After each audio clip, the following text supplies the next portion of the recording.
Дорогие друзья, всем доброго семейного утра. С вами Руслан Ачиров. И Вероника Тамтосова. И, как всегда, мы спешим пожелать, чтобы ваше настроение было прекрасным, рабочий день удачным, а рядом были близкие люди, для которых мы приготовили много всего интересного. От совместной семейной утренней зарядки до прекрасного рецепта полезного завтрака. Ну, а также мы сегодня традиционно, наверное, да, по пятницам подарим 2 билета в театр оперы и балета. А чтобы их получить, нужно прямо сейчас подписаться на телеграм-канал «Утро Якутии», если вы еще не подписались. И буквально минут через 5, да, мы вернемся к этой теме и зададим те вопросы, на которые нужно будет ответить. Сказал коварно Руслан. Вопросы на самом деле несложные, поэтому все зависит от вашей смекалки и скорости того, как вы быстро подпишетесь и будете в курсе всех последних новостей. Ну а прямо сейчас самая актуальная новость – это что же у нас творится за окном. Итак, в центральных районах сегодня минус 20, минус 26, в заречной группе 18-28 ниже 0. В южных 24-27 градусов холода, в Вилюйской группе минус 27, минус 34. В Нижнеленских 24-29 с знаком минус, в западных минус 23, минус 27. В Колымо-Индигирской группе Улусов 21-40, холода, в Янских минус 30, минус 42. На северо-западе 31-36 градусов мороза. В Якутске в 6 часов утра температура воздуха составила минус 19 градусов, атмосферное давление 757 миллиметров ртутного столба. Ветер западный 2 метра в секунду. Сегодня слабый снег в столице, ветер западный 2,7 метров в секунду, температура днем в Якутске минус 17, минус 19 градусов. Ну, немножко похолодало уже, да? Да. Так уже чувствуется, что у нас ноябрь, приближается Новый год, приближается холода, ну и нужно успеть завершить все дела в этом году. Ну, а сегодня у нас, дорогие друзья, вот в студии, да, уже находятся 2 билета в театр оперы и балета на оперу «Дон Жуан». И первый правильно ответивший на оба вопроса участник посетит оперу уже сегодня вечером. Так, я предлагаю вам сейчас открыть телеграм-канал «Утро Якутии», потому что вопросы будут продублированы там. Первый вопрос. Уроженцем какого города является Дон Жуан? И второй вопрос. В каком произведении Пушкина использован сюжет о Дон Жуане? Мы ждем ваши правильные ответы и в конце нашей передачи поздравим победителя. Ну, кто-то теперь имеет возможность составить уникальные планы на вечер. Еще с утра открыли глаза, такие, что же я буду делать вечером? А тут раз, есть возможность провести его культурно, в хорошей, прекрасной компании, в прекрасном театре. Итак, дорогие друзья, теперь вы знаете, что у вас есть такая уникальная возможность. Пишите, подписывайтесь на наш телеграм-канал и давайте правильные ответы. Ну, а прямо сейчас последние новости.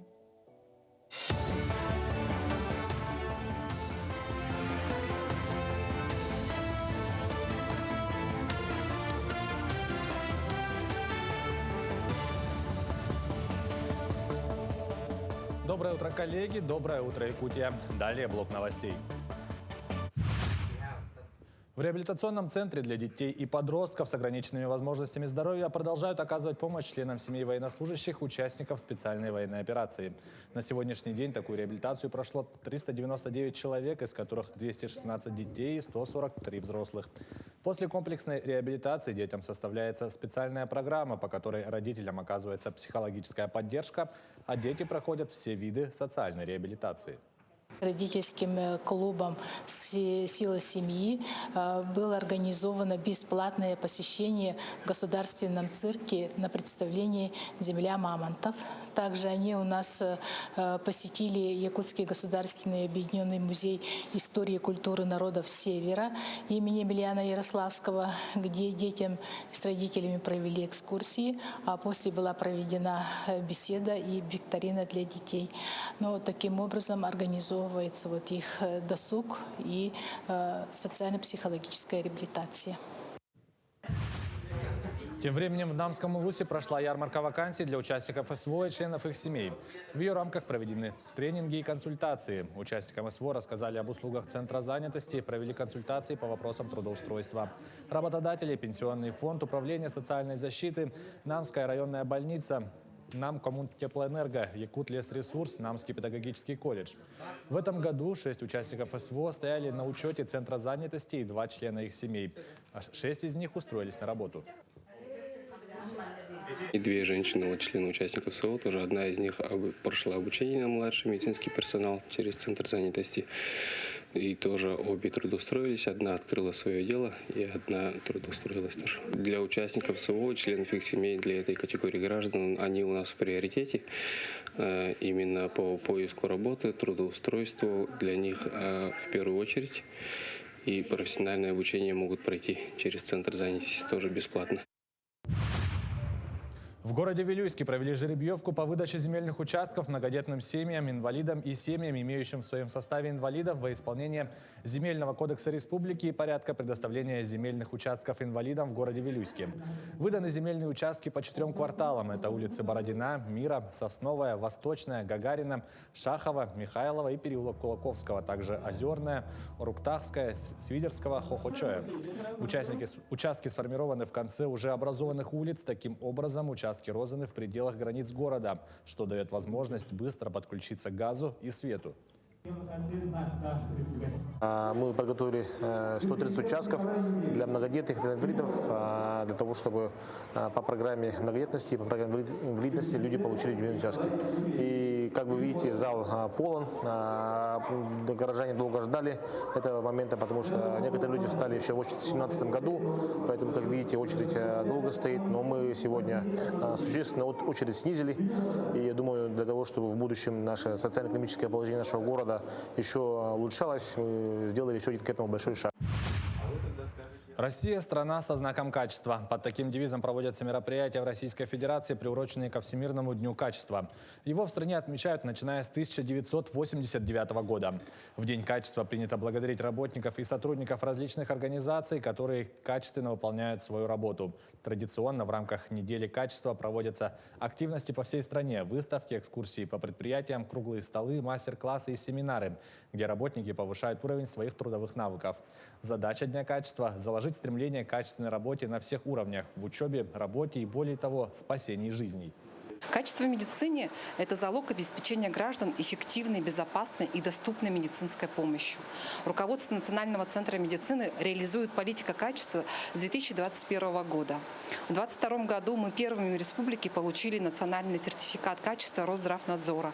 И с прошлого года, являясь центром компетенции, проводим работу с республиканскими больницами по внедрению системы менеджмента качества. Стратегической целью Национального центра медицины является формирование культуры здоровья и культуры безопасности в Республике Саха-Якутия и за ее пределами.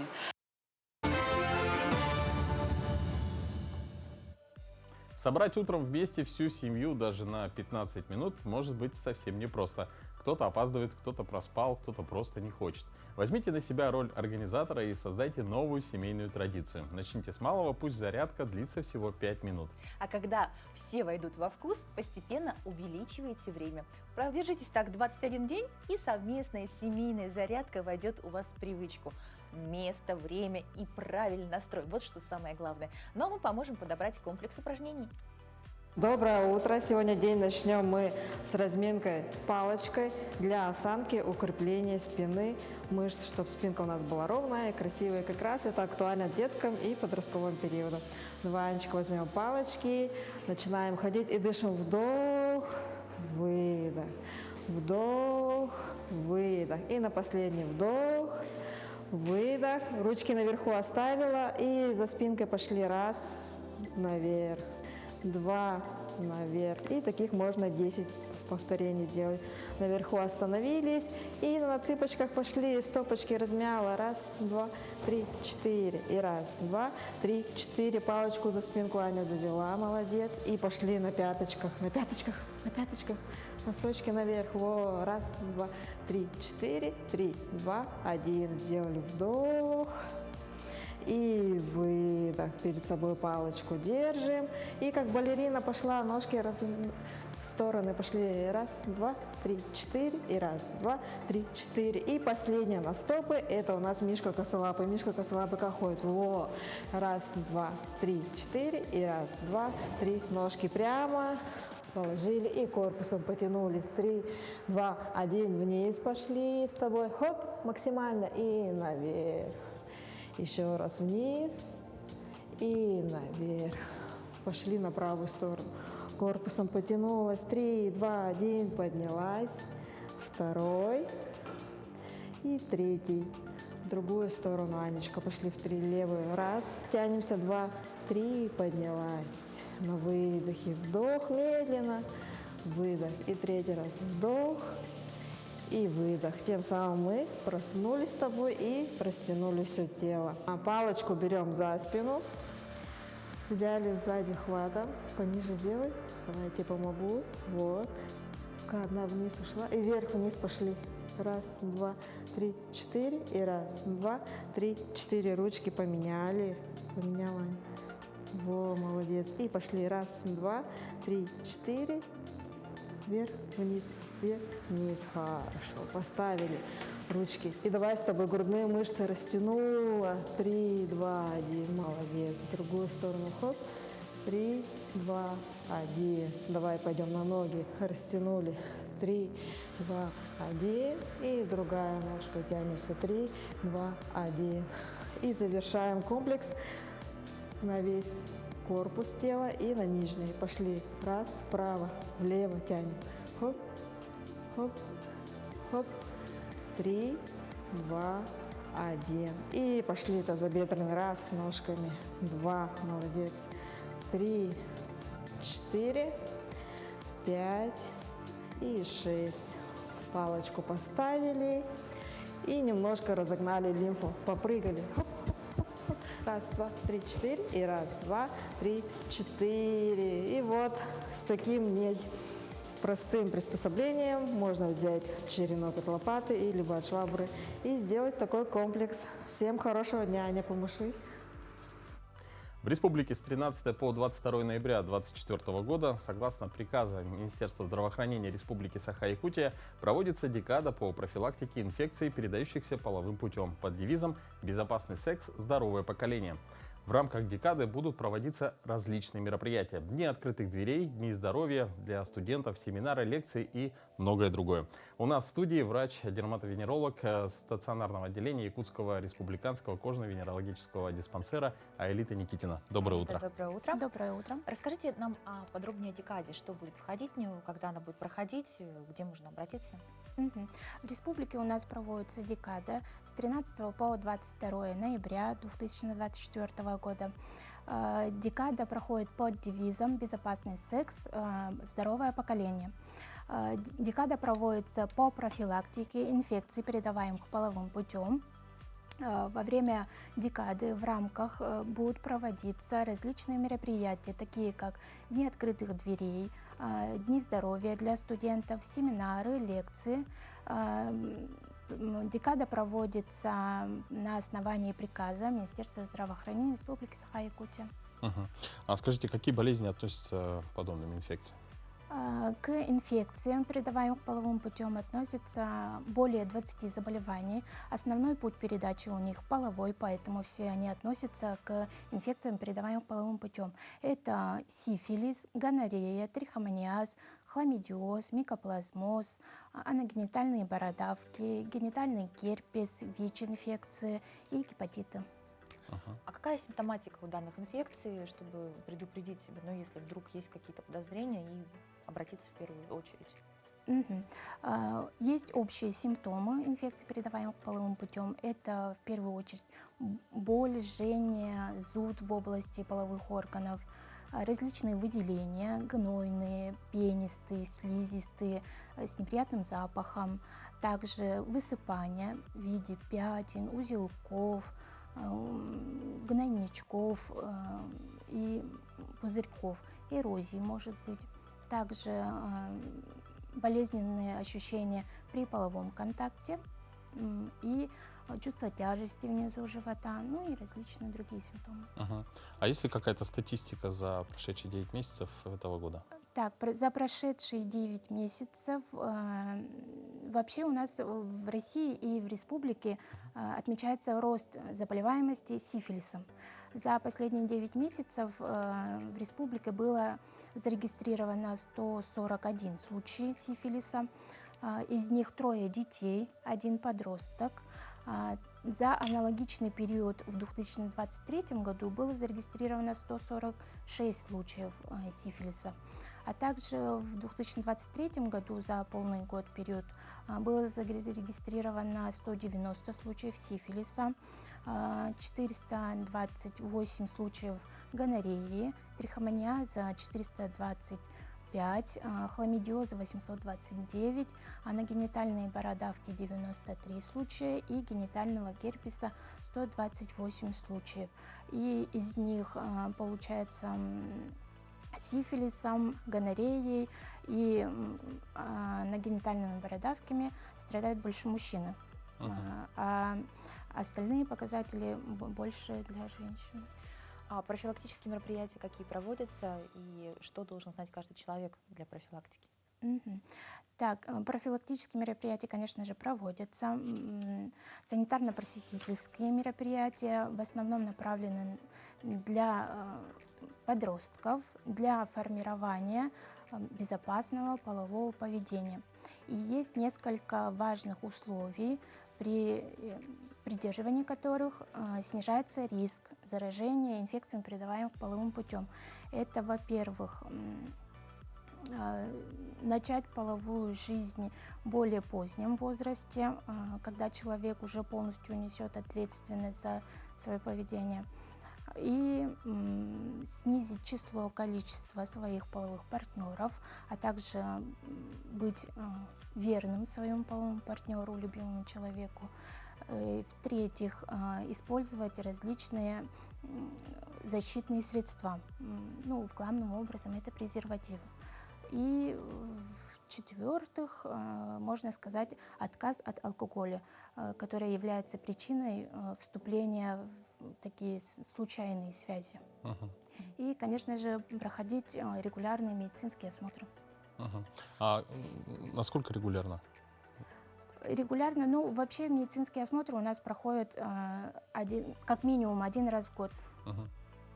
Скажите, а вот одно время обсуждался вопрос о введении целого урока, получается, просветительского в старших классах. Вот как обстоят дела, как разговаривать об этом с подростками и как к родителям подойти к этому вопросу? Наши коллеги проводят просветительскую работу именно в школах, вузах, СУЗах и проводят беседы, лекции именно по заболеваниям, передающимся половым путем. Спасибо большое. Да, за очень подробный рассказ. Я думаю, что все задумаются, насколько это серьезно. И, конечно, будьте внимательны к своему здоровью, проходите обязательно профилактику, и работайте с подрастающим поколением. Это важная тема. С определенного возраста об этом нужно говорить. Спасибо. Спасибо. Пожалуйста. Россия попала в тройку стран с самым плохим зрением у молодежи. Таковы результаты исследования китайских ученых. На первом месте находится Япония, где от миопии и близорукости страдают почти 86% детей и подростков. На втором месте оказалась Южная Корея, 73%. На третьем Россия, 46%. Впрочем, офтальмолог Скандинавского центра здоровья Татьяна Орловская предполагает, что данные о высокой распространенности близорукости в России по сравнению с другими странами объясняются еще и доступностью медицинской помощи. Благодаря возможности оперативного посещения врача у нас есть объемная и точная аналитика. Регулярные просмотры и чекапы в нашей стране способствуют выявлению большого количества случаев миопии. И сегодня мы поделимся хорошей новостью об открытии нового центра контроля миопии в Якутске. В Якутске открылся первый в городе центр контроля миопии. Символическую красную ленточку перерезали 13 ноября. Здесь будут бороться с близорукостью у детей и подростков. Мы сегодня в Якутске открыли 18-й в России центр контроля миопии «Силор». Этот центр является центром притяжения для пациентов, прежде всего для детей, их родителей, тех, кто страдает от миопии. Наша задача – помочь как можно большему количеству детей с нашими линзами, которые реально останавливают развитие миопии у детей и подростков. Россия на сегодняшний день, по последним данным, на третьем месте в мире по заболеваниям миопии среди детей и подростков. Около 50%. Это очень высокий процент. И поэтому для нас очень важно сделать так, чтобы как можно больше детей получили помощь от нас.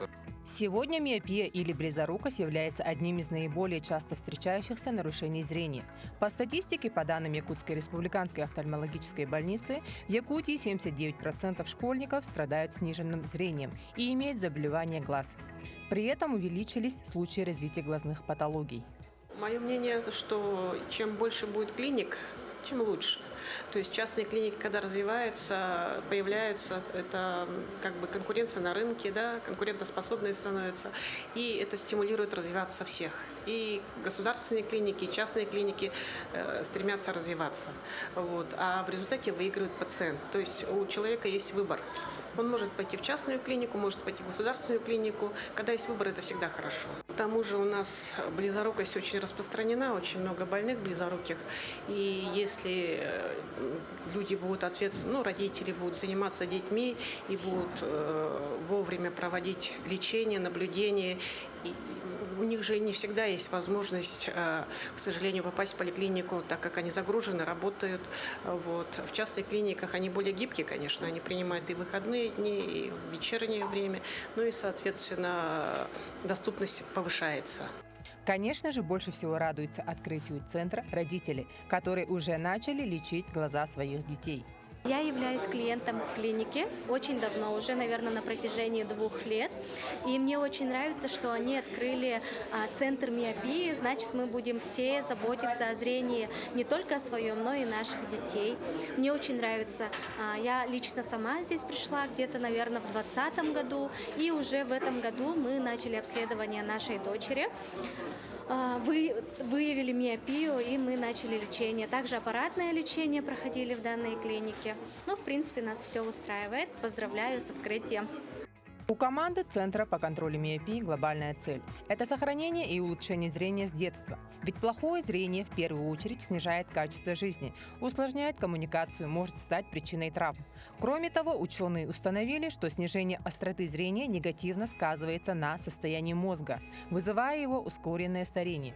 Дело в том, что проблемы с глазами влияют на когнитивные функции и концентрацию внимания, особенно в детском возрасте. Сейчас у нас в мире глобальная проблема. Каждое новое поколение видит хуже, чем предыдущее, и в основном от этого страдают как раз-таки маленькие дети.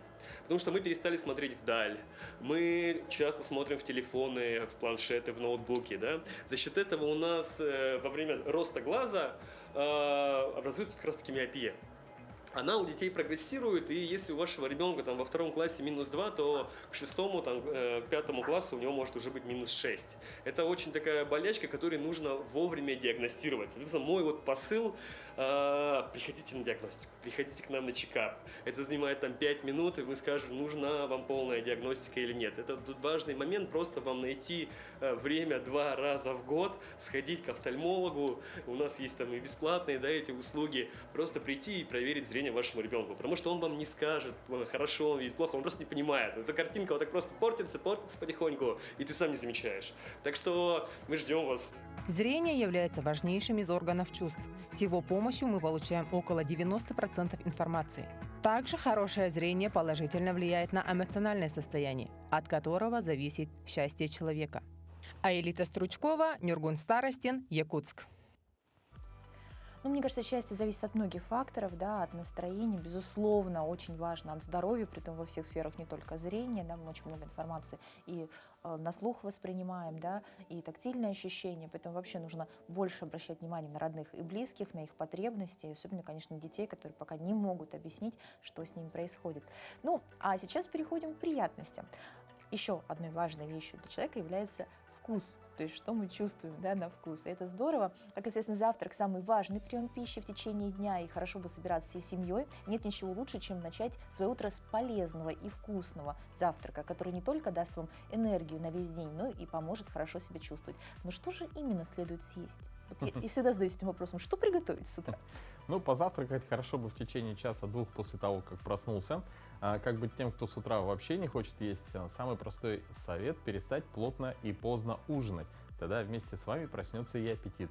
Другой актуальный вопрос, а если времени нет, то тут выручают уже заготовки. Например, крупа, замоченная с вечера, овсянка, сваренная заранее, блюда, приготовленные в свободное время и упрятанные в морозилку. Но для всех, кто не изменяет любимым блюдом из яиц, предлагает отличный рецепт наша постоянная рубрика. Сегодня мы будем с вами готовить скрэмбл. Это определенный вид приготовления яичницы. Сегодня я расскажу все нюансы, постараюсь объяснить, как его правильно сделать, чтобы получилось то, что должно получиться. В общем, для приготовления мы берем сотейник, берем 4 куриных яйца и разбиваем их сюда в сотейник. Масло мы сюда не добавляем.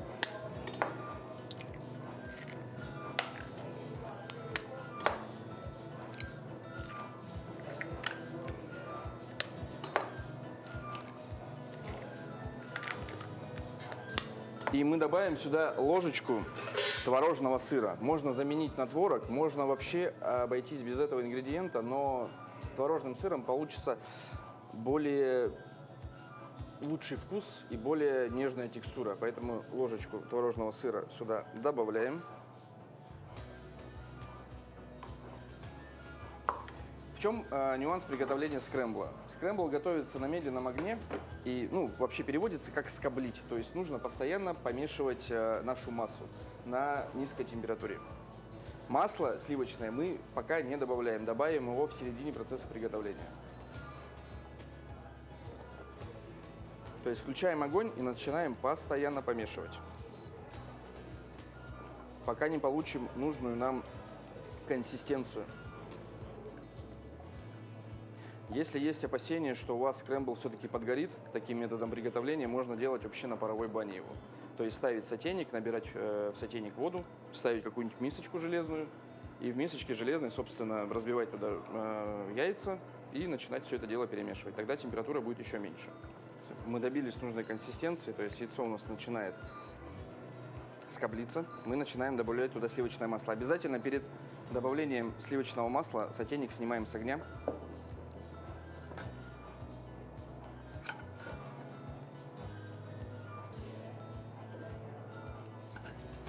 Добавляем 2 небольших кусочка. Масло у нас растворилось, все, мы снова снимем. Добавим туда специи.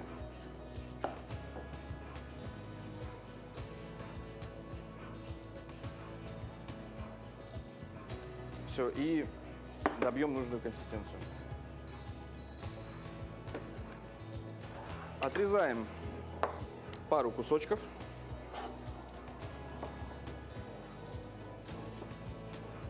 На сковородку наливаем чуть-чуть растительного масла и добавляем немножко сливочного. Ждем, пока это все растопится. Одно сливочное масло добавлять нельзя, потому что у него плотность больше, чем у растительного, и при температуре сливочное масло начинает гореть. Соответственно, его всегда нужно добавлять с небольшим добавлением растительного масла. Все, с одной стороны у нас уже начинает появляться нужный нам колер. Мы переворачиваем на другую сторону.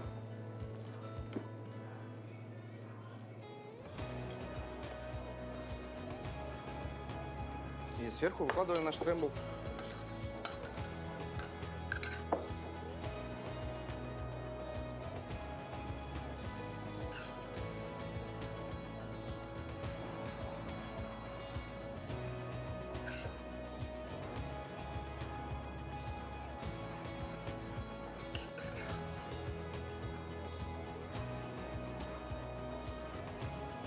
Наш скрэмбл готов.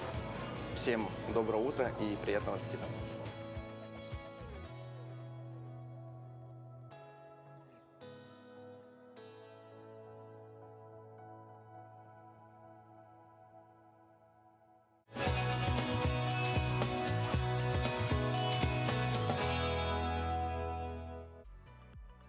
Кстати, очень такая знаменательная дата, связана с телевидением. В этот день, ровно 90 лет назад, 15 ноября, в СССР состоялась первая трансляция звуковой телепередачи. И длилась она 25 минут и представляла собой эстрадный концерт. Ну, так началась новая ступень эры телевидения. Какие еще события связаны с 15 ноября, узнаем прямо сейчас. На календаре 15 ноября. Сегодня Всероссийский день призывника. День создания подразделений по борьбе с организованной преступностью в России. И день вторичной переработки. По народному календарю Акиндин и Пегасий. В этот день на Руси говорили: Акиндин разжигает авин, а Пегасий солнце гасит. В этой поговорке отражаются два значимых для народа явления. Во-первых, убывал световой день, следовательно, все работы, какие возможно, нужно было переносить в дом. Кроме того, с этого времени в авинах активно сушили зерно, разводя под ним огонь. Этот день в истории. В 1904 году запатентована бритва со сменными лезвиями. В 1933 году в Москве вышли в рейс первые троллейбусы. В 1934 году совершена первая в Советском Союзе телепередача со звуковым сопровождением. В 1955 году открылся Ленинградский метрополитен. А в 1996 году в этот день вышла первая версия интернет-мессенджера ICQ. В этот день родились Михаил Якушин, советский футболист, хоккеист, футбольный тренер. Игорь Стечкин, советский российский конструктор стрелкового оружия, инженер-оружейник. Джимми Чу, малайзийский дизайнер обуви, основатель компании Джимми Чу. Игорь Ливанов, актер. В Якутии родилась оперная певица, народная артистка республики, заслуженная артистка России и СССР Нина Чигирева. Также в этот день родился Федор Лавров, актер и композитор. Именины сегодня отмечают Маркиан, Константин, Демьян, Иван и Кузьма. Вот такие вот знаменательные события связаны с 15 ноября. Ну а какие новости произошли к этому часу, мы узнаем прямо сейчас.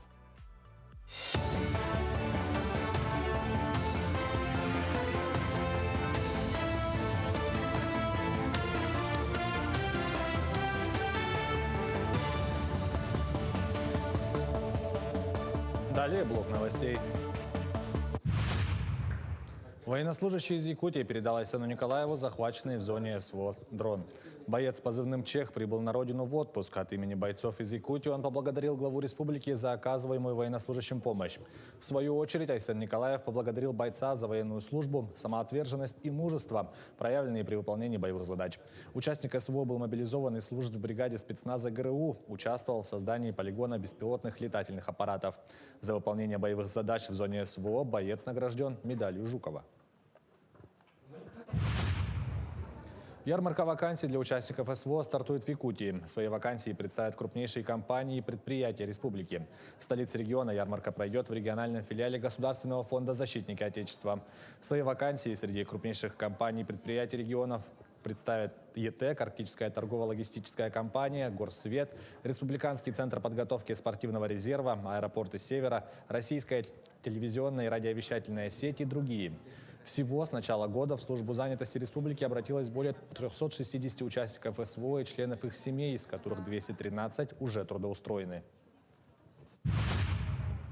В Амгинском лицее имени Леонида Киринского открыли специализированный класс беспилотных авиационных систем в рамках национального проекта «Беспилотные авиационные системы».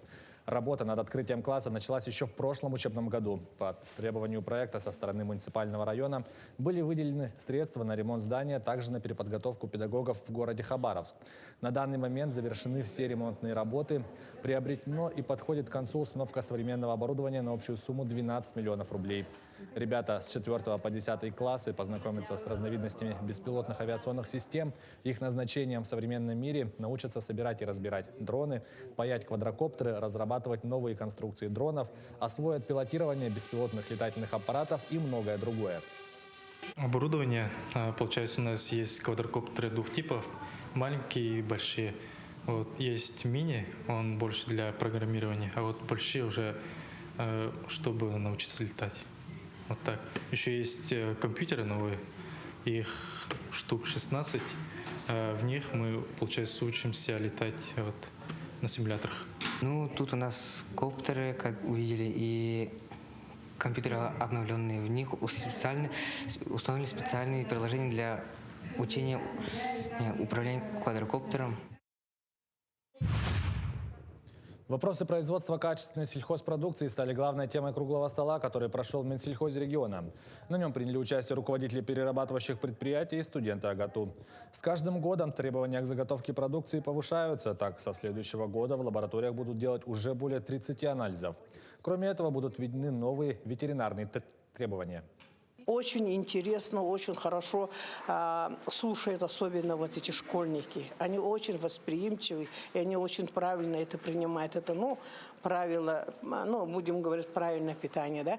А по части вот у нас этих 2 вуза, агротехнологический университет и Якутский сельхозтехникум тоже очень хорошую работу привели. И в этом году даже мы агрошколы, близлежащие агрошколы, Хатасские, Булынские, тоже привлекли. Так что работа идет. В год столетия золотодобычи в Якутии в музейном комплексе «Россия. Моя история» открылась выставка «Золото рядом», организованная Московским политехническим музеем и компанией «Полюс Алдан». На выставке можно узнать историю взаимодействия человека и золота, посмотреть на современные технологии по добыче благородного металла, а также узнать, где, кроме ювелирной промышленности, используется золото. По словам организаторов, выставка продлится минимум 6 месяцев и, возможно, будет продлена. Конечно, мы знаем, что где-то там копают золото. Но на самом деле за этим стоят конкретные люди, и очень важно, что этот процесс, на самом деле, он очень интересный, очень технологичный. Можно понять, что как каждый себя может найти, например, в этой профессии. С удивлением узнает, что золото есть у каждого из нас, кто даже держит сейчас в руках, будь то микрофон, планшет, телефон, потому что многие микросхемы сегодня содержат этот драгоценный металл, и вот эти интересные истории можно проследить здесь на выставке. К этому часу это все новости. Хорошего продолжения дня. А прямо сейчас, в момент истины, мы расскажем, кто сегодня идет в театр. Итак, я напомню, что в телеграм-канале мы задали 2 вопроса. И в подарок победитель сейчас получит 2 билета в Государственный театр оперы и балета на оперу «Дон Жуан». Пройдет она сегодня в 18:30. Поэтому давайте сейчас узнаем, кто же у нас победитель. Победителем стала наша подписчица Айнура Слепцова. Мы вас поздравляем. Соответственно, правильные ответы были следующие. Уроженцем какого города является Дон Жуан? Ответ — это город Севилья в Испании. И второй вопрос. В каком произведении Пушкина использован сюжет о Дон Жуане? Соответственно, ответ в пьесе «Каменный гость». Мы еще раз Айнуру поздравляем и свяжемся с вами. Да, вы большая молодец, что это все знаете, были первые. И надеюсь, что проведете прекрасный вечер в компании с кем-то близким, родным, с кем можно провести это время в театре. Поэтому мы с вами обязательно свяжемся, да, будьте на связи и не забудьте, что вы идете сегодня, поэтому обязательно билетики нужно до этого времени забрать. Продолжая тему искусства, мы с вами поговорим о работах Адольфа Овчинникова, автора уникальной методики реставрации, которая основана на создании копий реконструкций. Она позволяет понять замысел автора и восстановить утраченный образ. Ну и подробнее в нашей постоянной рубрике «Музейный гид». Сегодня мы с вами находимся в Национальном художественном музее среди уникальных копий реконструкций древних фресок и икон, выполненных Адольфом Овчинником, удивительным художником, реставратором, который всю свою жизнь посвятил восстановлению древнерусской живописи. Его работы практически неотличимы от подлинников и занимают особое место в изобразительном искусстве. Выставка задумана как своеобразное путешествие по древним храмам. Когда вы заходите в зал, за вашей спиной оказывается его западная часть. В центре купол с барабаном, а впереди самая главная алтарная восточная часть. И именно здесь, в одной из восточных апсид, располагается фреска святого Георгия, патрона храма, которая является великолепным образцом древнерусской живописи. Перед вами копия кальки в инсталляции изогнутой церковной апсиды. Стандартная ширина полупрозрачной кальки 88 сантиметров, поэтому Адольф Овчинников не смог ее скопировать с церковной стены целиком. Он использовал целых 3 части, которые потом соединил специальными шпонками с основной бумагой для дальнейшего нанесения прорези и покрытия краской. Георгий Победоносец – особо почитаемый в христианском мире святой. Согласно каноническому житию, он пострадал во время великого гонения на христиан при императоре Диоклетиане и после 8-дневных мучений был обезглавлен. Одним из самых известных сказаний о его чудесах является чудо о змее, когда святой Георгий освободил город и его жителей от некоего мифического существа, которое символизирует языческие культы до христианского времени. Примечательно, что на древней фреске художник изобразил не момент сражения Георгия со змеем, а его пленение и поражение. Царевна Елисава ведет его на поводке. Такое изображение достаточно редкое в традиционной иконографии. Согласно легенде, святой Георгий, осенив себя крестным знамением и со словами «Во имя Отца и Сына и Святого Духа» ринулся на змея и одолел его. Здесь развивается глубокая мысль древнего мастера о том, что одной лишь физической силой одолеть зло невозможно. И действительно, в наше время, современное, как часто мы попадаем в ситуации, когда нам не хватает физических сил, и остается уповать только на Бога и на Его великую милость. Ну а в эти дни в Якутске проходит второй молодежный инклюзивный форум «Включайся». Это уникальный проект для активной молодежи, готовый обсуждать и решать образовательные потребности детей с ОВЗ и инвалидностью. В программе форума тренинговые занятия, дискуссии, лекции и мастер-классы, встречи с экспертами. Специальный гость форума Екатерина Кононенко, эксперт по взаимодействию с глухими, проводит тренинги и мастер-классы по инклюзии и взаимодействию с глухими людьми. Блогер Санкт-Петербурга. Сегодня она у нас в гостях. Доброе утро. Доброе утро. Доброе утро. Екатерина, вы здесь в рамках форума «Включайся, действуй». Расскажите о вашей миссии этого проекта. Я приехала рассказывать о проектах, которые проводятся в Питере, для того, чтобы ребята тоже могли перенять опыт того, что мы делаем в Питере для глухих. И также сегодня буду рассказывать о взаимодействии с людьми с инвалидностью, со всеми нозологиями, для того, чтобы, опять же, также можно было бы уже здесь, на месте, делиться опытом, как правильно взаимодействовать. Я знаю, что вы являетесь экспертом в области взаимодействия с глухими. Расскажите свою историю, как вы в это попали, почему именно это направление, такое сложное направление на самом деле. Я родилась в семье глухих, и, собственно, всю свою жизнь я посвятила глухим, работе с глухими. Ну и за счет того, что я как раз-таки человек без инвалидности, я могу рассказывать за счет того, что я выросла в среде людей с инвалидностью и немножко тоже мыслю по-другому и в среде находящихся, поэтому могу делиться немножко другим опытом, не человека с инвалидностью, но тем не менее, который прожил всю жизнь в то есть вы видите их жизнь изнутри? Да. Ну а прямо сейчас у нас уникальная возможность, мы немножко работы посмотрим ваши. Я не брошу на полпути, не скажу, что не могу. Как бы сложно ни было, я дойду, докажу себе, страху вопреки. Она любила кофе в обед и по утрам ее вкусный омлет. Она любила жить без проблем, меня манила красотой колен. Белые руки, ручки к небу подымают, ручки к небу подымают. Наш дресс-код далеко на песок. Смотри.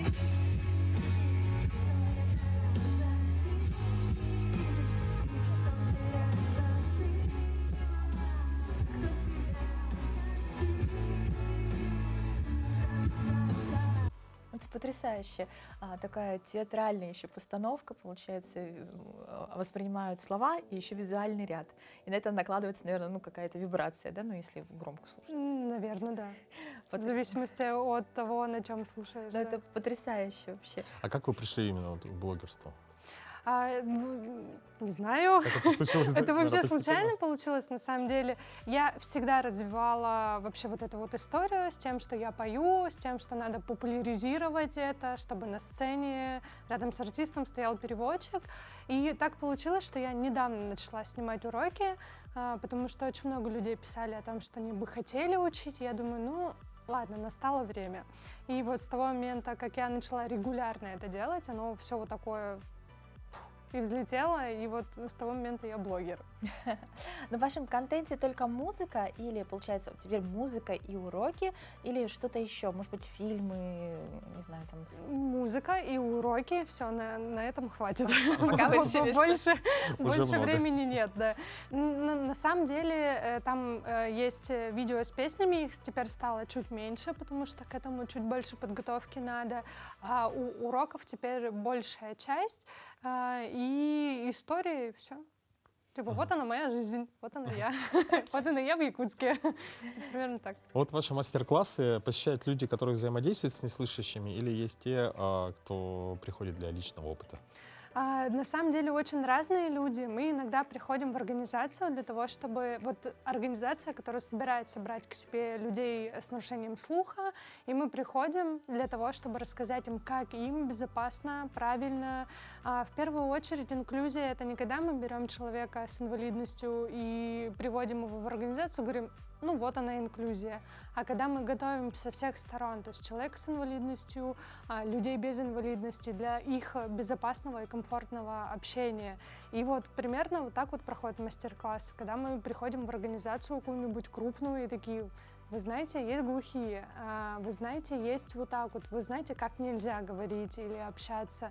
Ну и жестовый язык, он просто очень красивый, тут вот приходишь, показываешь, все такие: хочу учить. Ну и люди очень разные, дети, взрослые, просто у кого есть опыт работы, те, кто только собираются работать, ну и просто люди, которым это нравится и интересно. Насколько сложно научиться этому языку, и много ли людей его знают? Жестовый язык, он точно такой же, как и все остальные языки. Когда вы учите, если у вас есть склонность к языкам, вы можете его выучить. Но единственное, у жестового языка очень важны эмоции. Если у вас есть проблемы с эмоциональным фоном, когда вы не можете показывать эмоции, вот тут могут быть сложности с изучением языка, потому что жестовый язык — это один и тот же жест, который обозначает разные слова, как в китайском. Вот так вот, восходящая, нисходящая интонация. У нас это эмоции. И если есть какие-то внутренние вот эти зажимы, когда ты не можешь эмоции показывать, тогда будут сложности. Но жестовый язык, он такой, ты его учишь, и потом он так, и начинаешь вот так вот эмоции показывать. Но мы заметили, да, что ну, мы же всегда у нас общаемся с гостями, но вот вы отличаетесь тем, что еще добавляете жестикуляцию, даже когда просто общаетесь. Это уже, наверное, привычка. Да, я иногда пытаюсь, конечно, так вот спрятать эти руки, но мы посмотрели мои видео, и я такая... И все, теперь руки сами по себе живут. Нет, это здорово, здорово. Нет, это очень интересно наблюдать. С какими трудностями сталкивается человек, вот просто вы ближе, знаете, попадая в среду, где его не понимают, вот если компания, школа, там, не знаю, общество не сталкивалось, не готово, что обеим сторонам нужно знать? Как подготовиться? Ну, вообще, проблемы, конечно же, есть, но сейчас мы живем в то время, когда информационная вот эта вот поддержка, она мощная. То есть большинство людей уже знают о том, что есть глухие, что у них жестовый язык, что не надо вот так вот передразнивать, потому что это может ранить или задеть. Раньше было с этим хуже, сейчас получше. В целом, самое важное, что надо знать, глухонемой — это некорректно, это очень обидно и очень некрасиво. Мы говорим глухой, либо слабослышащий человек, в зависимости от потери слуха. Ну и не говорим язык жестов, потому что это жестовый язык, а язык жестов — это наш язык нашего тела. А жестовый язык — это официальный язык, на котором общаются глухие люди. Это в целом это все. Все, что надо на первоначальном этапе знать, главное не глухонемой, потому что это очень обидно. Все глухие умеют говорить. и они говорят, они издают звуки.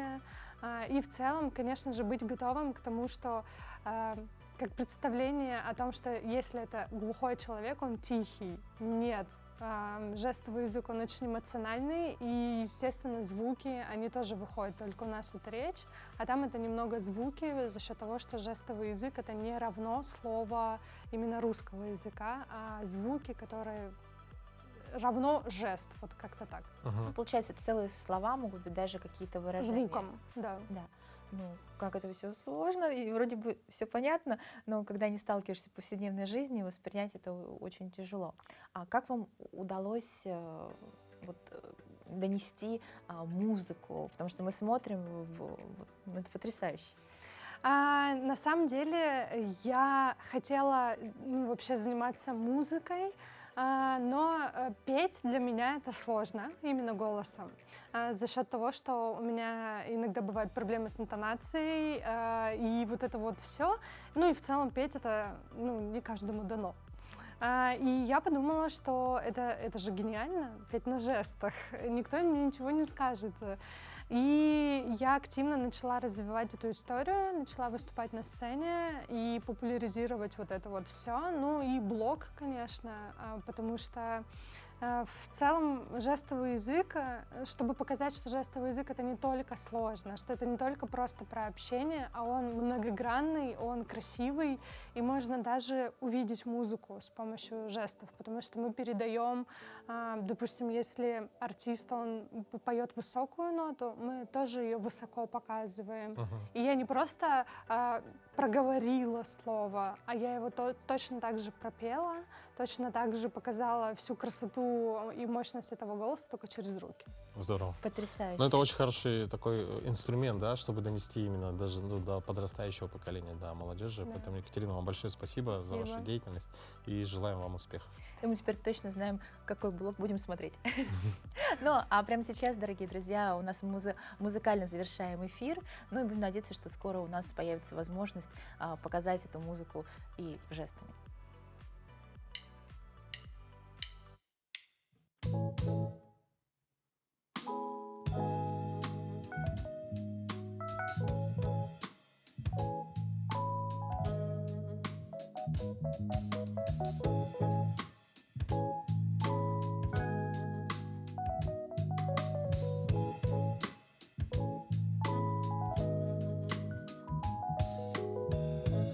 You are so kind.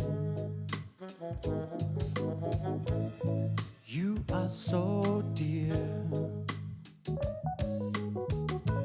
Where is my mind?